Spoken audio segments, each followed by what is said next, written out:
pas de fatalité, ni au grand déclassement, ni au grand remplacement. Emmanuel Macron est le modèle d'un président de la République tout à la fois monarchique et dictateur. Zemmour est juif. C'est-à-dire qu'en fait, il fait le juif de service pour les antisémites. On dit que Vichy a protégé les juifs français et qu'il a donné les juifs étrangers. Tu n'as pas honte? Non, j'ai pas honte du tout. Sud Radio, les vraies voix.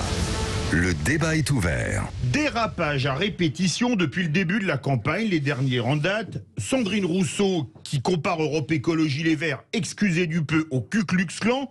Wauquiez, vous l'avez entendu, qui qualifie Macron de dictateur. Et depuis le début de la campagne, ça comme ça et ça continue. Mélenchon qui traite Zemmour de chien et Jadot, vous l'avez entendu, de juif de service. Zemmour et ses propos sur Pétain, vous l'avez entendu. Pécresse sur le Karcher et le grand remplacement, vous l'avez entendu. Hidalgo qui affirme la semaine dernière que son quinquennat est celui qui permettra de maintenir la hausse des températures au niveau mondial. C'est-à-dire qu'elle était à Montpellier, mais pas à Lourdes, pour accomplir un tel miracle. D'où notre premier débat, dérapages à répétition. Les politiques sont-ils devenus fous? Et vous dites oui à 87,7%. Avec nous, Laurent Jacobelli, porte-parole de Marine Le Pen et conseiller régional Grand Est. Bonsoir. Bonsoir Philippe David. Est-ce que vous aimez la chanson française? Beaucoup, énormément même. Parce que j'ai l'impression avec cette présidentielle que c'est un mix du marché de Brive-la-Gaillarde de Georges Brassens et de n'importe quoi de Florent Pagny. Écoutez, vous n'avez pas complètement tort. C'est-à-dire qu'on a. J'ai souvent même totalement raison. Totalement, mais tout le monde, tous vos éditeurs le savent. Arrêtez la flagornerie tous les deux. Mais là, je me flagorne tout seul. Oui, mais lui, il va dedans. Mais bien sûr, il faut toujours flatter le présentateur pour qu'il. Non, mais soyons sérieux. Cette campagne a commencé du mauvais pied. D'abord parce qu'elle a été largement occultée par la crise sanitaire que nous avons traversée. Ensuite, elle est aujourd'hui largement occultée par l'invasion de l'Ukraine par la Russie.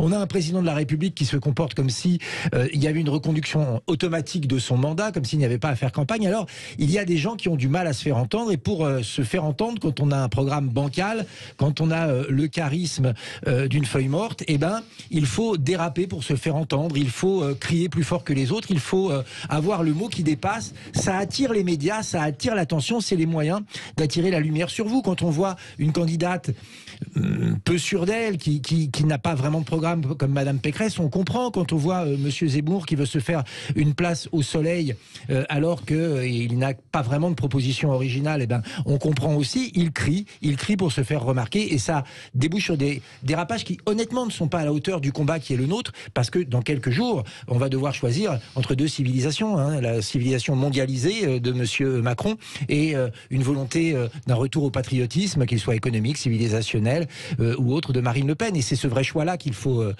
voir en face. Et puis le reste, ce sont des petits tourments de campagne. Vous avez utilisé le mot charisme, nul n'en a plus que lui en France, Philippe Bilger. Non mais Philippe, vous avez cité un certain nombre d'exemples. Je ne suis pas totalement d'accord avec ceux que vous avez mentionnés par rapport à l'intéressante question de Sud Radio.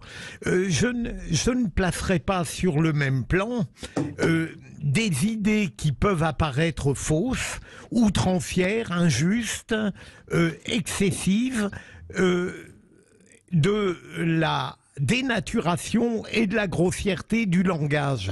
C'est peut-être mon obsession de la forme qui me conduit à faire cette distinction, mais je ne crois pas, par exemple, qu'on puisse mettre sur le même plan la phrase absurde de Sandrine Rousseau, mais qui relève du fond tout de même, et qu'on peut discuter de salacité, de grossièreté, de vulgarité sur le plan de la forme. Parce que si on mélange les deux, je crains qu'on fasse du débat politique un immense marché aseptisé. Et pour ma part, je n'ai jamais surestimé par principe l'idée qui émanait de quelque personnalité politique que ce soit. Donc je suis peut-être moins indigné que vous sur cette dégradation du débat politique. Laurent Jacobelli. Je crois que les Français veulent des réponses très concrètes à leurs problèmes de pouvoir d'achat. On voit le prix de l'essence, à leurs problèmes de sécurité, de chômage. On voit bien le problème de l'immigration aussi, qui est très, très présent dans les préoccupations des Français. Et pour ça, il faut en face un discours sérieux, ce qui ne veut pas dire que parfois on ne peut pas avoir une punchline un peu sanglante pour un adversaire, mais faire de la politique un divertissement je crois que c'est trahir un petit peu la confiance que pourraient avoir les Français dans les hommes politiques. D'ailleurs, je remarque que dans les exemples que vous avez cités, les exemples sonores, il n'y a pas Marine Le Pen. Alors justement, j'ai trouvé aucun dérapage la concernant depuis le début de la campagne. Je vais vous expliquer pourquoi. Parce que Marine Le Pen... C'est aussi pour ça qu'on vous a invité. Elle ne fait pas une campagne de témoignage, elle ne fait pas une campagne de notoriété, elle est connue. Et je vais vous dire, il y a encore quelques années, on aurait pu faire ce genre de phrase un peu choc. Marine Le Pen, elle est candidate pour être présidente de la République. Et donc, pour ça, elle respecte tous les Français. Elle ne veut en insulter aucun. Elle respecte même ses adversaires. Elle ne veut pas les insulter parce que demain, peut-être que sur certains dossiers, à l'Assemblée nationale, elle aura besoin de leur aide pour faire passer des dossiers importants. Et je pense qu'il y a d'un côté le sérieux de ceux qui veulent vraiment gagner. C'est le cas de Marine Le Pen. Je crois, pour être honnête, que c'est le cas aussi d'Emmanuel Macron. Et puis... parfois, effectivement, des écarts de langage ou des propositions un peu farfelues de ceux qui veulent tout simplement continuer à exister. Françoise Degois. Moi, d'abord, petit temps, je pense que les campagnes ont toujours été disjonctées. Mais écoutez, vous vous souvenez pas de la campagne de Mitterrand de la victoire 81, les meetings de Mitterrand sont d'une violence. Les forces de l'argent, c'est très puissant, c'est très très très dur. Enfin, c'est pas le Ku Klux Klan quand même. Non, mais les coups. Mais deuxièmement, je pense que l'exemple vient d'en haut. Je pense que quand on a un président de la République qui est capable de dire j'emmerde les Français. Alors on a passé quand même 5 ans à se faire engueuler par Emmanuel Macron. Si on fait vraiment le résumé extrêmement court, extrêmement, comment dirais-je, subjectif que je pourrais faire sur le quinquennat de Macron, c'est un quinquennat où on a quelqu'un qui nous a engueulé à peu près 2 fois par semaine. Alors un coup on est les gens qui sont rien, les Gaulois réfractaires, etc., etc. Je ne vais pas refaire toute la liste. Donc moi je veux dire que on a les politiques qu'on mérite d'une certaine manière. Si vous voulez, on accepte cela. Aujourd'hui, ce pays est complètement... j'entends les écarts de langage, ils sont ce qu'ils sont, mais il y a bien plus grave pour la démocratie. La campagne est complètement escamotée au sens premier du terme, c'est-à-dire par un coup de tour de passe-passe et de prestidigitation. Nous n'avons pas le débat du plus grand rendez-vous démocratique de ce pays, d'autant plus grand d'ailleurs depuis qu'on nous a fourgué le quinquennat. Donc, la vraie révolte qu'il faudrait avoir, c'est il faudrait que tout le monde se révolte pour dire mais enfin, on en a marre des spéciales sur l'Ukraine, on veut avoir la diffusion des meetings des candidats, on veut des débats télévisés, on veut pas simplement sortir de l'Ukraine et du drame des Ukrainiens pour avoir Macron parasé à l'Élysée en train de parler avec Poutine. Ça n'est pas possible. Donc, pour moi, il y a ce dérapage, mais ce qui est le plus fou, c'est qu'on est d'une des plus vieilles démocraties de ce monde. On est une grande démocratie. Et les Français, frappés d'abolis, de je ne sais pas quoi, eh bien, les Français acceptent cela. Ce qui me révolte, je pense, c'est la passivité des Français. Vraiment. C'est le comportement médiatico-politique, cette espèce de ficelage général de cette campagne qu'on va nous voler. On n'a vraiment pas de bol. 2017, Fillon. 2022, l'Ukraine. 2022, l'Ukraine, après le Covid.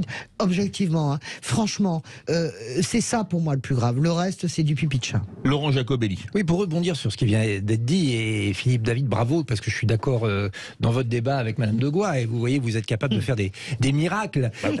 C'est que... Elle est d'à côté de Lourdes et ma mère aussi, donc ça aide. Voilà. Voilà une explication rationnelle. Non, mais c'est vrai que le président de la République actuelle a désacralisé la fonction et a permis, en fait, à peu près toutes les outrances. Quand on voit qu'il s'apprête à résumer la campagne électorale à une espèce de sitcom où on le suit dans son bureau, effectivement, vous l'avez dit, mal rasé, tout ça étant le jeu d'un acteur assez moyen, d'un clip écrit à la va-vite, on voit à quel point il y a une forme de mépris du débat politique, de même que les insultes qu'il a pu lancer aux Français, de même le fait d'ailleurs qu'il refuse d'aller au débat du premier tour, comme si tout cela était vulgaire, ne le concernait pas et que finalement sa réélection d'office était une chose acquise. À partir de ça... faut pas s'étonner que d'autres cassent les frontières du langage ou des aberrations pour essayer d'exister. Je pense qu'il faut résister à deux choses. Résister à la facilité des propositions un peu démago, pas chiffrées, faciles à énoncer à la tribune mais peu réalisables, et à la facilité de ne pas faire campagne qui pourrait être tentante avec les éléments que nous subissons. C'est pour ça qu'avec Marine Le Pen, on fait une campagne de terrain où elle se déplace beaucoup, avec des propositions extrêmement concrètes qui sont égrenées au fil des semaines, chiffrés avec des projets de loi en face. Nous, on fait le pari du sérieux. Parce qu'au moment où on y a 600 milliards de dettes supplémentaires, où le nombre de chômeurs ne décroît pas, où il y a 1,5 million par quinquennat de migrants supplémentaires, avec toutes les conséquences en termes de sécurité et de caisse sociale qui en découlent, eh bien, il faut être à la hauteur du rôle, et je crois que c'est la différence entre Marine Le Pen et beaucoup de ses concurrents. Jean Dorido qui est à la hauteur de la question, les politiques sont-ils devenus fous et qu'il est docteur en psychologie? Eh bien oui, alors écoutez, par esprit de contradiction, je vais peut-être m'inscrire en faux vis-à-vis de tout ce que je viens d'entendre. J'ai le sentiment qu'on a une vraie campagne et que peut-être si il ne se passe pas plus de choses, c'est que peut-être les candidats à la fonction suprême ne sont pas pour le coup à la hauteur. Je crois qu'on a enchaîné quand même des présidents. Il y avait les rois feignants à une époque dans les rois de France. Là, on a quand même enchaîné, avec tout le respect que j'ai pour la fonction, Chirac, Sarkozy, Hollande et le président Macron. Et ça donne le sentiment, ces gens-là quand même étaient de bords différents. Et ça donne le sentiment que finalement, il ne se passe rien de fondamentalement différent d'un septennat ou d'un quinquennat à un autre. Et il me semble, là quand même, quand on voit les deux plus gros partis politiques en termes d'argent que ça nous coûte quand même, parce que c'est de l'argent public, que sont les Républicains et le Parti Socialiste. Ça pèse 15%. C'est absolument effrayant. Je veux dire, qu'est-ce qu'ils ont fait pendant 5 ans, ces gens-là? Est-ce qu'ils ont travaillé peut-être à un programme, à des propositions? Pardon, monsieur Jacobelli, je n'ai rien contre vous personnellement. Maintenant, je vous entends. Bien sûr, vous faites votre métier, porter les candidatures de Marine Le Pen comme si c'était quelque chose de sensationnel. Elle est quand même difficile à lire, cette dame. Quand on l'entend il y a 5 ans, elle était presque à proposer le Frexit, elle voulait sortir de l'euro. Pareil pour Jean-Luc Mélenchon, ils étaient quand même très très eurosceptiques. Et puis là, comme par une espèce de tour de passe-passe absolument sidérant pour l'électeur lambda que je suis, eh bien non, maintenant terminé, circuler, rien à voir, l'Europe c'est très bien, Bruxelles pas de problème. Donc si vous voulez, il me semble que si j'entends Françoise de Gois dire qu'on a les politiques qu'on mérite, et peut-être inversement, plus personne ne va voter en France abstention de dingue, peut-être parce que précisément les politiques ne sont plus crédibles. On entretient un chômage de masse absolument inouï depuis toujours, depuis la crise pétrolière de 1974. Voilà, c'est un truc de dingue. Donc si vous voulez, c'est vrai qu'à force, peut-être quand même les lecteurs se lassent et peut-être qu'ils perdent la foi. Et puis, juste une question, monsieur Jacobelli, je vous entends parler tout à l'heure de charisme de feuilles mortes. Alors je ne sais pas à qui vous pensez en particulier, et ça m'intéresse aussi, bien sûr. Non, je ne répondrai pas à cette question, mais c'est vous qui avez cité les LR. Oh la vache! Qu'est-ce qu'il est méchant! Oh, il est méchant! Il est méchant! Sous ses airs, tu sais, d'enfant de cœur, l'appartement témoin de Marine Le Pen, t'as qu'à voir. Vous avez... Je souscris en partie à ce que vous venez de dire, paradoxalement, parce que les Français ont entendu beaucoup de promesses, ils ont été très déçus par la réalité. Le Karcher de Sarkozy, ça n'est toujours pas passé.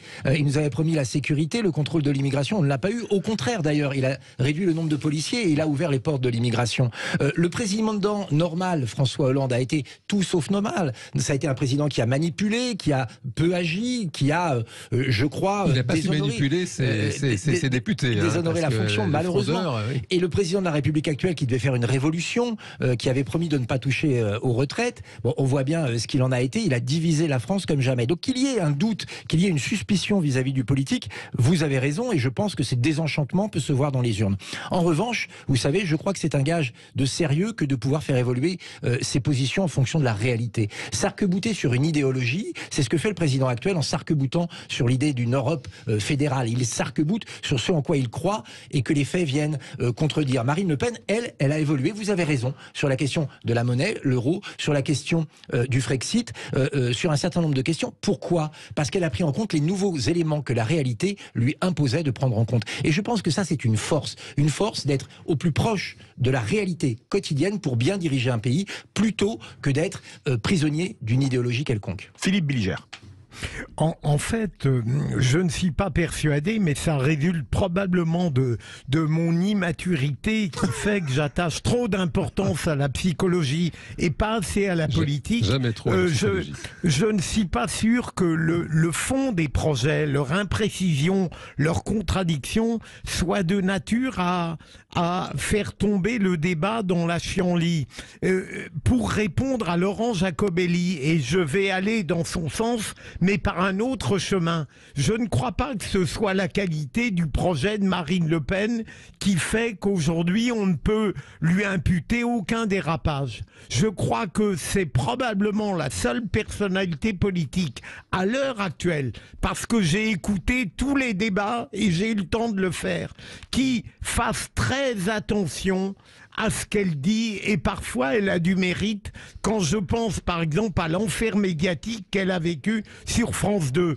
Donc c'est un volontarisme qui fait que Marine Le Pen fait très attention à ce qu'elle dit et dans ce sens-là, ça ne vient pas encore une fois, pardon Laurent, de la qualité du projet, mais de la maîtrise de la personnalité. Laurent Giacobelli. Non mais c'est un ensemble en fait. Marine se prépare à être présidente de la République, ça passe par un projet de qualité et vous l'avez dit aussi, par une maîtrise de soi. Cette maîtrise de soi, c'est que demain, elle a bien conscience qu'elle sera présidente de tous les Français.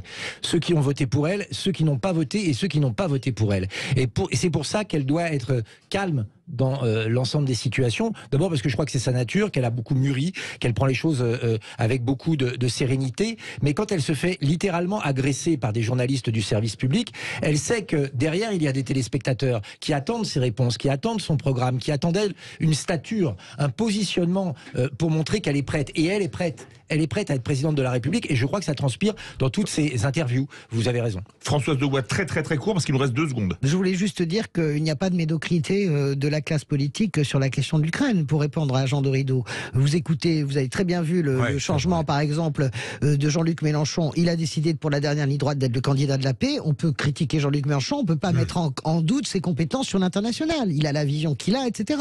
Zemmour, Éric Zemmour a aussi une vision. Marine Le Pen a un point de vue. Donc, moi, je crois vraiment que je ne peux pas dédouaner aujourd'hui le système politico-médiatique. Je le dis vraiment, à quelques exceptions près, je ne peux pas le dédouaner de ce qui est en train de se passer. Ça s'appelle un hold-up de la campagne présidentielle. Merci beaucoup Laurent Giacobelli, porte-parole de Marine Le Pen. Verdict sur Twitter, dérapages à répétition, les politiques sont-ils devenus fous? Vous dites oui à 87,9%.